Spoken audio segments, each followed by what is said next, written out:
Okay, so I'm going to guide you through the steps for polynomial long division. So we have another example here. The first thing you have to do, it has to do with the setup. They have to be in standard form. So you have to set up your polynomials, your dividend and your divisor have to be in standard form. Um, and you also have to account for any missing terms, but this one's not going to do that. So we're going to talk about that on another example, but I'll put it in there. Okay, so my divisor is right there, 3x minus 2. That's in standard form. Standard form, remember, it means our exponents are going in descending order for the variable. So you have the x term first, then the constant. The constant's at the end. But now the dividend, see, that's all out of order here. I need the 6x cubed first, because that's the highest exponent, then the minus x squared, then the minus 5x, and then finally the plus 4.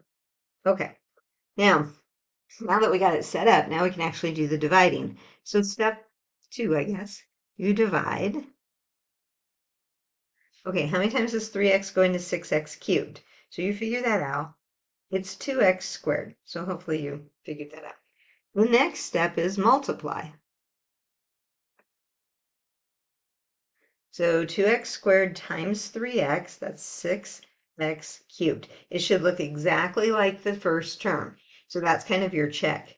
Then you multiply 2x squared times negative 2, which is negative 4x squared. It's really important you're careful with the signs because that makes a huge difference.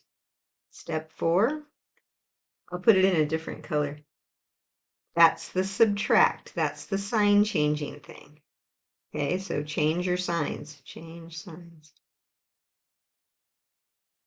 Okay, so minus 6x cubed plus 4x squared. Okay, these are supposed to cancel out. That's supposed to happen. Now, what's a negative 1x squared plus 4x squared? That's 3x squared. Bring down, whoops, step 5, bring down the next term. Bring down.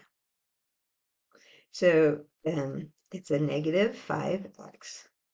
Okay, so then you go again. Now, one thing, kind of a little key here, these problems that they give us, this should probably go in evenly. I don't think you're going to see any fractions. It's just the way they have them written. But that's helpful. So how many times is 3x going to 3x squared? Plus x. We need an x there. Okay, that's the dividing. Multiply. 3x times 3x, I'm sorry, x times 3x is 3x squared. That should happen. Now you got to do the x times the negative 2. Okay, change the signs. Minus here, plus there, and then we're going to bring down. So those cancel out. Okay, that's supposed to happen. Negative 5x plus 2x is negative 3x. I meant subtract. Okay, now we bring down, right? Okay, plus 4. Okay, one more time. How many times does 3x go into a negative 3x? The answer is minus 1. Okay, that's the division. Now we multiply. Maybe running out of a little bit of room here. Okay, so multiply. Negative 1 times 3x is going to be negative 3x.